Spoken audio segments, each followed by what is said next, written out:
Hey guys, welcome back to News to the Sonics, where we discuss comics, movies, games, and more. My name is Ronnie, and today I'm going to be doing a video about Game Informer's new published magazine on their website called Exploring the Comic Book Origins of Marvel Spider-Man Miles Morales. I've been wanting to touch upon this for the last couple days. As you can see by the text here, it says that it was published back on October 30th, 2020, and it goes in depth on this interview right here. It's a 24-minute video. Obviously, I'm not going to play it, but of course, since you guys already started it, I have already managed to throw in some clips there, some highlight points that I thought was really cool and interesting. And also, there were some talking points that really hit deep for me and hit home. And I just kind of wanted to give my input on it. But before I do that, I want to go ahead and ask you guys to go ahead and please subscribe. It really helps the channel a lot. I noticed that a vast majority of you who are not subscribed watch my videos, and for the most part 45.1% of you who are subscribed watch my videos. And also, I want to go ahead and say thank you to all of you guys who have been watching my channel. It's been blowing up quite lately, where I've been averaging at least 200 views, 150, 300 views. I mean, my last video, my stream only got 300 views, which is incredible. But I've gained a lot of viewership. It's all thanks to you guys. I'm glad to be delivering the content that I'm delivering to you all. And I am always grateful for new subscribers and new viewers coming in here, watching my videos. So once again, I want to say thank you to all of you. It's been a blast, and I'm looking forward to more growth in the future. And lastly, go ahead and join my Discord, where we talk about comic book related stuff. My Discord has also grown substantially. I've gained about 95 followers on Discord. So come and join my Discord. We got a great community, tons of channels and topics to talk about. You guys are the best. I always post updates, and I like to communicate with you all. So yeah, join my Discord. The link to that is down in the description box below. And without further ado, let's go ahead and get into the article. With the imminent release of Marvel Spider-Man Miles Morales, the Game Informer crew sat down with Bill Roseman, Marvel's vice president and head of creative, to discuss and explore the comic book origins and inspirations behind Insomniac's upcoming PlayStation exclusive. Specifically, Bill shares how the team found a natural fit by focusing on an old Peter Parker and younger Miles Morales within the same story. Talks about the importance of representation within the Marvel-based media and how it goes back to the genesis of Miles and the intended purpose behind his creation less than a decade ago. Additionally, the Marvel Games vice president recommends the best comic books to learn more about Miles Morales and his supporting characters, as well as share one of his favorite moments from The Amazing Spider-Man number 33 and how he encapsulates the spirit of not only Marvel Comics, but the fast-approaching Spider-Man Miles Morales video game. So if you enjoyed this look at Marvel Spider-Man Miles Morales, be sure to check out all of our content from this month's story, including a look behind the game's combat and stealth experience, which has also been an amazing experience, by the way. It's been a blast looking at it, and I just get more and more excited every time I see a new update about this game, and how Insomniac has crafted fulfilling relationships within the game's narrative and footage of the friendly neighborhood hero's new feline friend. This is really awesome. I'm very, as you can tell, I'm very extremely ecstatic and excited because we're getting a Miles Morales game. It's actually one of those things that you didn't know was coming, because to be honest with you, I guess I can say for the mass majority of Marvel Spider-Man fans from like the first game, a lot of us thought that we were going to get a direct sequel to Marvel Spider-Man. We knew that Miles Morales was already integrated because of the first game, and you got to play as him, and you got a bit of his origin story, but it was with a twist. I mean, a few things have been changed from the comics. Miles Morales Spider-Man debuted in comic books back in like 2011, so he's been around for only less than a decade, so he's relatively still new in the comic book line. But his origin has been given a little bit of a twist in this video game compared to what his origin is in the comic books. Miles Morales originally debuted in the Ultimate Earth, Marvel Earth comic books, and then he transitioned over into the now main Earth 616 universe. It's really cool how they were able to, play with his origin and kind of shift it to work with the video game's narrative, and it kind of made the character like more relatable, more enjoyable to play as, and it's just overall Miles Morales is a cool character.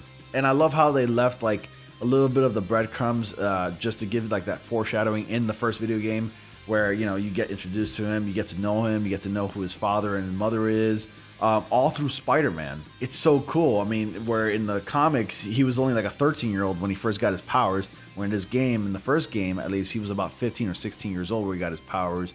and then they made him a little bit older, and then in the sequel, which is Spider-Man Miles Morales, he's like about 17 years old, I guess you can say. They did have changed a few other things where they killed off Miles Morales' father. I apologize if I spoiled that for anybody who hasn't played the first Marvel Spider-Man. They did lots of changes, but still kept it very familiar to the comics. So it's so cool that they were able to have that freedom to mess around with the character's origins, but still keep it yet familiar.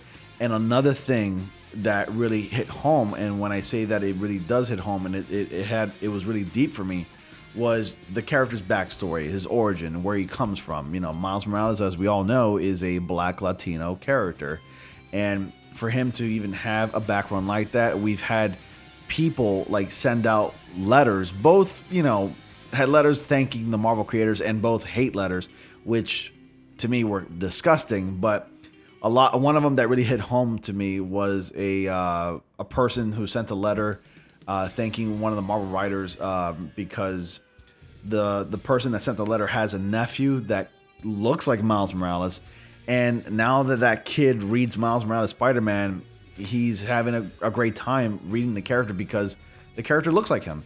And to me, that really hits home when, you know, subjects like that are touched upon like that, and people end up feeling good about it because, hey, you know what? Anybody can be. It really sends the message across.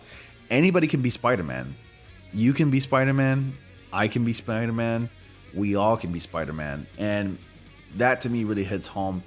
And it's one of the few reasons why I support this character and why I'm really excited about this character and this game. And I cannot wait to play it on November 12th. This is just an example of the modern group of creators and editors just trying to carry that torch forward because we really believe in it. So Miles debuted in 2011, and right away we got a lot of mail, and we, in addition to positive mail, we got a lot of negative mail. And I remember I got one from a father that said he was going to go into the backyard when his kids got home from school and burn all their copies of Spider-Man. And because he felt we had like killed Peter Parker and replaced him, with an underlying comment that perhaps this was a person of color. So I wrote back to him and I said, first of all, this is happening in the Ultimate Universe. You still have Peter Parker in the 616 universe. And I said, hey, you don't have to like it. You don't have to even buy the comics for your kids, but please don't burn their comics. That will have an impact on them. That will create a negative memory. Not that there's this new Spider-Man that you don't care for, but burning their comics. I don't know if you listened to me. I hope you did. But then about an hour later after that, we all got an email. All the editors at Marvel have access to this Marvel Comics email account. And so we can get letters and use them for the letters pages. We all got a letter from a young woman saying thank you, that now my little brother has a Spider-Man that looks like him. And that really made it all worthwhile. And to this day, we remember that one letter. And that was just the beginning. So this isn't really anything too new. This is just going over, like, exploring the character of Marvel's Spider-Man Miles Morales and his comic book origins. And I just shared a little bit about his comic book origins, where he, like, originally he debuted in Ultimate Spider-Man, and he was supposed to take over Peter Parker Spider-Man because Peter Parker Spider-Man died in the comics, and then Miles took over. And then the Ultimate Universe kind of messed with the Earth 616 main universe. That's where, if you want to get into comic books and read Marvel comic books, the Earth 616 is the main continuity, whereas everything else, like Ultimate Comics, Ultimate Marvel Comics, and I guess you can say Marvel Knights, they're technically other universes, and so are the movies. And the movies are different universes. But if you really want to read the main continuity, you got to read Earth 616. Like, before even the announcement of Spider-Man Miles Morales, I had no idea that it was going to, transition into him getting his own video game and his own narrative. And now we get to see Spider-Man Miles Morales grow in front of us because we're going to be playing as the character. So I'm really excited for this. You guys let me know how excited you are. And if you enjoyed this clip, please be sure to like, comment, subscribe. It really helps out the channel a lot. I know I've been getting a lot of viewers and more subscribers, and I want to thank you all once again. It's been fun, and here's to, let's say, 2,000 subscribers and moving forward. So anyways, guys, thank you so much once again. I'll see you all November 12th. We're going to be playing Spider-Man Miles Morales on the live stream. I'm actually going to officially live stream the game at 5 p.m. Eastern time. So go ahead and mark that on your calendar so you don't miss it. And I will be doing a PlayStation 5 unboxing earlier that same day. So don't miss it as well. So mark your calendars if you must. Don't forget to subscribe once again. And I'll see you all in the next comic panel. Be yourself, be greater, be amazing. Take care. That's what we take to heart. That's what inspires us. We always feel that our creators, editors, the whole team is looking at their own lives, looking at the world around them, putting them into the stories we tell, whether it's comics, in this case, a game. It goes out into the real world, and then the real world responds to us. It has an impact on them. I don't know if you've seen some of the reaction videos to the gameplay trailers. They're really remarkable. We see that. And then that impacts us and inspires us to do more.